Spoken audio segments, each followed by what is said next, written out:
کا سامنا، قدرتی آفت کا سامنا نہیں کیا، جب 1/3 پاکستان کی سرزمین پانی کے نیچے ڈوبا ہوا ہو، 33 ملین پیپل، مطلب ہر 7 میں سے 1 پاکستانی اس قدرتی آفت سے متاثر تھا اور آج بھی متاثر ہے۔ آج بھی راجن پور کے عوام، پنجاب کا راجن پور کے عوام، آج بھی بلوچستان کے عوام، صوبے سندھ کے عوام، جنوبی پختونخوا کے عوام اس تاریخی قدرتی آفت سے جو مسائل پیدا کیے گئے ان کے مقابلے کر رہے ہیں، اور آج بھی اس قدرتی آفت کی وجہ سے ہمارا معیشت کے مسائل ہیں۔ ساتھ ساتھ ہمارا ایک سیکیورٹی کا بحران پیدا کیا گیا ہے۔ افسوس کے ساتھ ہم ایک بار پھر دہشت گردوں نے، طریقے طالبان پاکستان نے، اس قسم کے مجید بریگیڈ نے، PLA نے، اس قسم کے جو دہشت گرد ہیں، انہوں نے ایک بار پھر اپنا سر اٹھائے ہیں، اور ایک بار پھر جیسے میں نے کہا وہ معاشی بحران تو ہمارا اپنا ہی ناجائز نالائق سلیکٹڈ وزیر اعظم نے اپنے ہاتھوں سے اس ملک کی معیشت کو ڈیفالٹ کی طرف دھکیل دیا گیا، تو اسی نالائق ناجائز سلیکٹڈ وزیر اعظم نے پاکستان کو ایک بار پھر دہشت گردوں کے آگ میں لپیٹ دیا۔ میں نے دیکھا ہے، میں نے تلاش کرنے کی کوشش کیا ہے، خود یونیورسٹی میں نے ہسٹری پڑھا ہے، لیکن مجھے ایسے کوئی اگزامپل نہیں مل رہا جہاں ایک قوم، ایک ملک، ایک عوام اس قسم کا دہشت گرد اپنے مخالف کا مقابلہ بھی کرے، شہادت قبول کرے، عوام سے لے کے پولیس افسران تک، پولیس افسران سے لے کے ہمارا فوجی جوانوں تک، ہمارا سیاسی قائدین تک، ایک ملک ہو کے، ایک قوم بن کے ہم نے ان دہشت گردوں، ان انتہا پسندوں کا مقابلہ کیا، پاکستان کو ان دہشت گردوں سے پاک کیا، ان دہشت گردوں کا کمر توڑوایا۔ ہم نے وہ کام کر کے دکھایا۔ پاکستان کے افواج، پاکستان کی پولیس، پاکستان کے عوام، یہ جو سیاسی جماعتیں آپ کے سامنے ہیں، ہم نے وہ کام پاکستان میں کر کے دکھایا جو پورا کا پورا نیٹو اور پورا دنیا کے سپر پاورز افغانستان میں نہیں کر سکتے۔ ہم نے اپنے ہاں جو دہشت گرد تھے، جو انتہا پسند تھے، ان کو ختم کر دیا تھا، ان کا کیپیسٹی کو ختم کر دیا تھا۔ ان کی بس کی بات نہیں تھا کہ وہ پاکستان میں حملے کر سکے، نہ وہ ریکروٹ کر سکتے تھے۔ لوگ ان کی دہشت گرد کی جو ایک آرگنائزیشنز ہیں اس میں شامل ہونے کے لیے تیار نہیں تھے، مگر اس ملک کا بدقسمتی ہے کہ ہمارے اوپر ایسا ایک وزیر اعظم مسلط کیا گیا جس نے خود یہ فیصلہ کیا، از خود یہ فیصلہ کیا، اس عوام کے پیٹ کے پیچھے یہ فیصلہ کیا، پاکستان کے عوام کے پیٹ کے پیچھے یہ فیصلہ کیا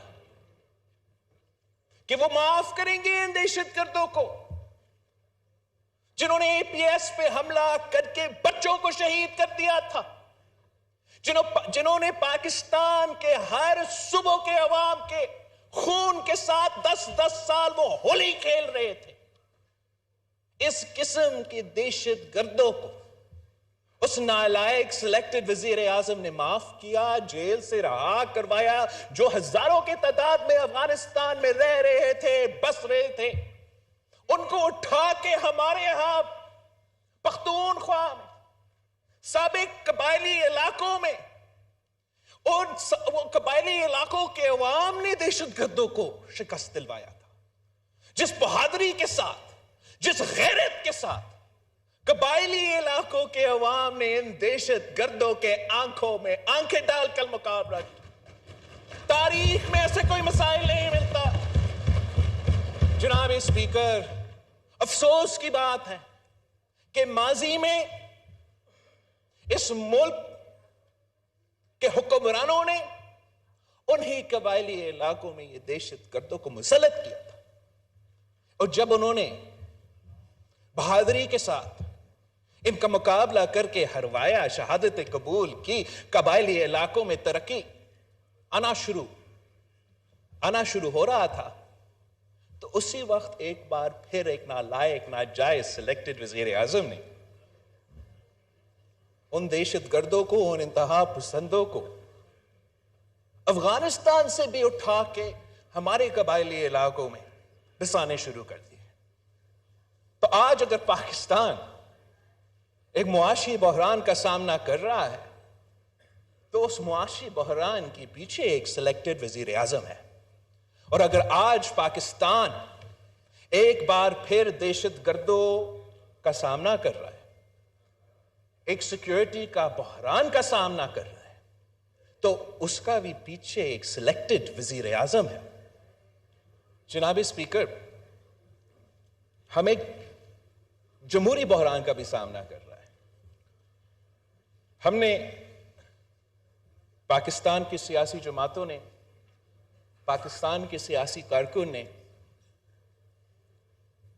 آمریت کا مقابلہ کرتے کرتے ایک فیصلہ کر لیا جو سلیکٹڈ وزیر اعظم مکمکہ کہلواتا تھا. وہ جو فیصلہ، وہ جو ریکنسیلیشن جو ہم نے آپس میں کروایا تھا، ہم نے یہ چیزیں بھولے کہ ایک دوسرے کے خلاف کتنے مقدمے، ایک دوسرے کو کس نے جیل بھیجا، کس نے نہیں بھیجا، وہ ساری چیزیں پاکستان کی وجہ سے ہم نے بھولے تھے.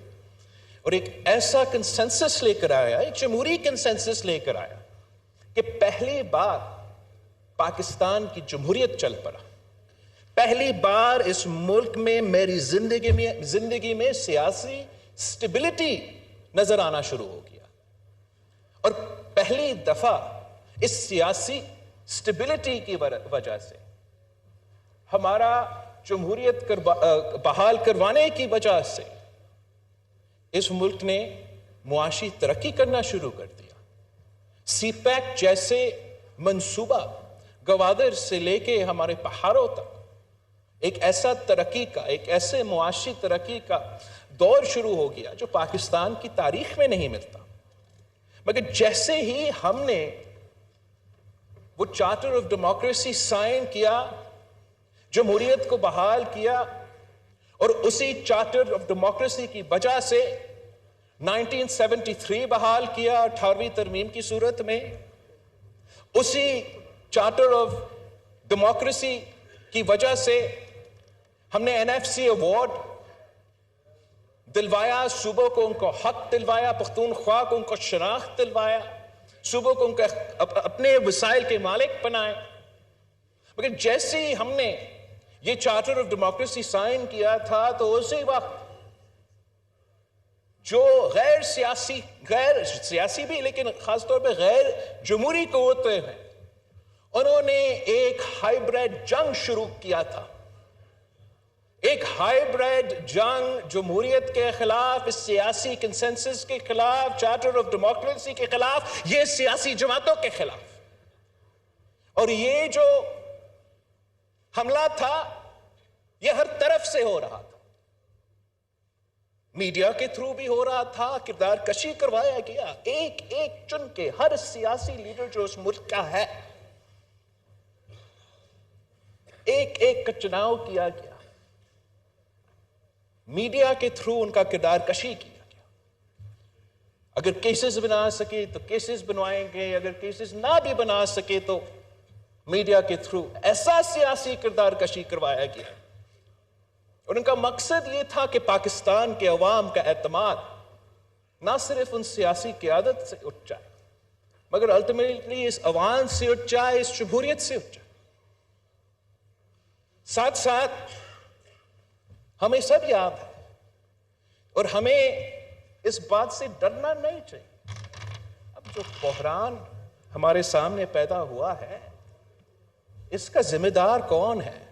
ہم تاریخ میں اتنا پیچھے نہیں جاتے ہیں کہ کون چلے ہم جاتے بھی. 1996 میں جس طریقے سے جنرل ریٹائرڈ حمید گل نے اس سلیکٹڈ کا انگلی پکڑ کے سیاست میں لے کر آئے، وہ کیوں لے کر آئے؟ اس کے بعد جو کردار جنرل پاشا کا تھا، جنرل ظہیر الاسلام کا تھا، جنرل فیض حمید کا تھا، وہ آپ کے سامنے ہے، اس ملک کے عوام کے سامنے ہے، تاریخ کا حصہ۔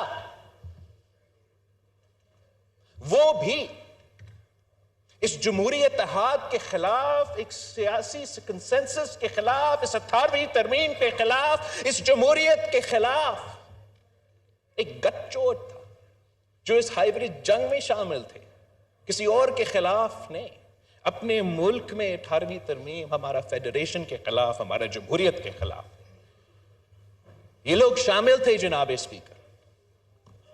اور کون تھا شامل تھے جناب اسپیکر؟ ہمارے کچھ اتحادی بھول جاتے ہیں، مگر ایک اور چیف جسٹس بھی تھا، افتخار چودھری صاحب۔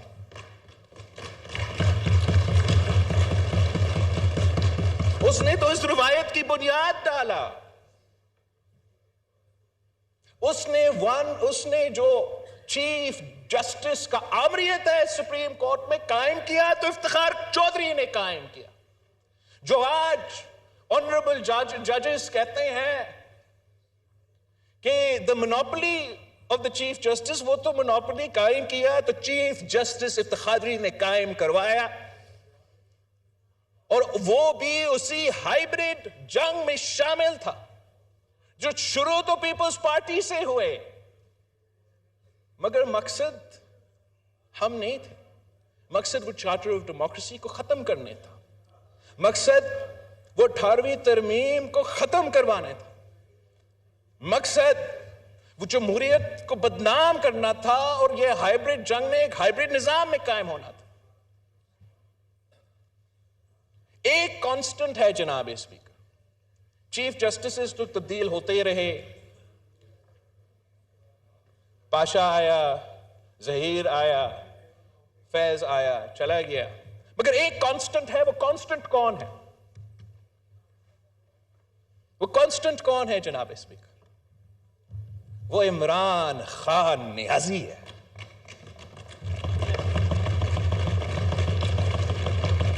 اس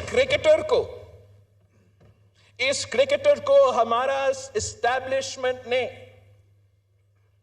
جو سیاست میں لے کر آیا، 30 سال میں پاکستان کے عوام کا پیسہ، پاکستان کے ادارے اس جرم میں شامل تھے کہ وہ ایک فرینکنسٹائن بنا رہے تھے۔ یہ ہر وقت ہوتا ہے جناب اسپیکر، کچھ آئنسٹائنز ہمارے ادارے میں بیٹھتے ہیں، اس ملک کے فیصلے کرتے ہیں، اسٹریٹجک ایسیٹس بناتے ہیں، اور آخر کار وہ اسٹریٹجک ایسیٹس ہم سب کے گلے پر جاتے ہیں۔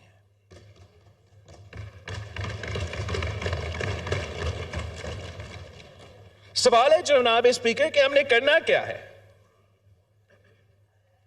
ہم تو جمہوریت کہتے رہے، ہم آئین کا بالادستی، آزاد عدلیہ، آزاد میڈیا، ہم تو یہی باتیں کرتے رہے، لیکن ان کا جواب میں، ہمارا ہر جمہوری قدم کے جواب میں ایک غیر جمہوری، غیر آئینی قدم اٹھایا جاتا ہے۔ ہم نے اگر اس سلیکٹڈ ناجائز غیر جمہوری وزیر اعظم کو نکالا تو ہم نے کوئی غیر جمہوری قدم نہیں اٹھایا، ہم نے جان بوجھ کے اپنا 3-4 سال جو ہم اپوزیشن میں بیٹھے تھے، ہم نے جان بوجھ میں ہر وقت پہ ہم سوچتے رہے، ہم میٹنگز میں کتنے گھنٹوں تک ساتھ ہوتے رہے، اور بار بار اس بات پہ اٹکے تھے لیکن یہ تو غیر جمہوری ہو جائے گا، اگر ہم دھرنا کریں گے سر یہ غیر جمہوری ہو جائے گا، ہم بس آگے چل سکیں۔ ہم گیٹ نمبر 4 پہ کھٹکھٹا کے اس وزیر اعظم کو نہیں ہٹائیں گے، اس لیے وہ تو غیر جمہوری ہوگا۔ ہم ایسے کرتے ہیں کہ ہم ووٹ آف نو کانفیڈنس لے کر آتے ہیں، اس کا جواب میں انہوں نے آئین توڑوایا، ہمارا جمہوری عدم اعتماد کے جواب میں جو اسپیکر تھا اس وقت تھا، جو وزیر اعظم تھا اس وقت تھا، جو اس وقت تک صدر پاکستان ہے، انہوں نے آئین کروایا. اس کا جواب میں ہم نے کیا کیا؟ وزیر اعظم صاحب آپ نے کیا کیا؟ 1 سال ہم حکومت میں رہے ہیں، آئین توڑنے والے ہمارا اپوزیشن ہے، اور ہم ہاتھ پہ ہاتھ بیٹھے ہیں کہ یہ تو سیاسی وکٹمائزیشن ہو جائے گا. میڈیا کیا کہے گا؟ دنیا کیا کہے گا؟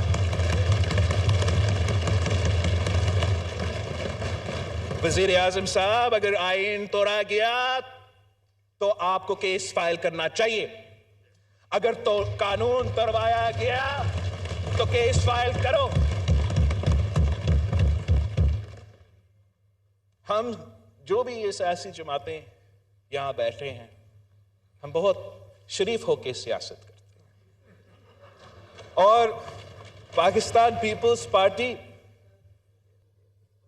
کا روایت ہی رہا ہے، اور ہم بھی یہ چاہتے ہیں کہ شرافت سے سیاست کیا جائے، مگر ایسا نہیں ہو سکتا کہ آئین توڑا جائے، غیر جمہوری سازشیں بنایا، سازشیں پکے، ان سازش میں اہم لوگ شامل ہو، اور جمہوریت کی خاطر، سفارش کی خاطر ہم سب خاموش رہے. ہمیں پاکستان کو، عوام کو بتانا چاہیے کہ ہو کیا رہا ہے اس ملک میں. یہ اگر ہم بحران کا سامنا کر رہے ہیں تو کیوں کر رہے ہیں؟ جناب اسپیکر، ہم نے تو ایک قدم اٹھایا، ووٹ آف نو کانفیڈنس لے کر آیا، تاریخی قدم تھا، پاکستان کی تاریخ میں یہ ہوا نہیں ہے. ہم نے تاریخ میں دیکھا ہے کہ کبھی کوئی چیف جسٹس اٹھا کے وزیر اعظم کو باہر پھینکا جاتا ہے، یا کہ عامر آ کے یہ کام کروا دیتا ہے. تو یہ ہم نے تاریخ تو رقم کیا، لیکن یہ جو ریاکشن آپ کو نظر آ رہا ہے نا، جو وسرل ریاکشن پاکستان میں، معاشرے میں آپ کے سامنے نظر آ رہا ہے، وہ ہمارا ووٹ. سبسکرائب کریں DMG نیوز اور بیل آئیکن دبائیں تاکہ پہنچ سکے ہر خبر آپ تک.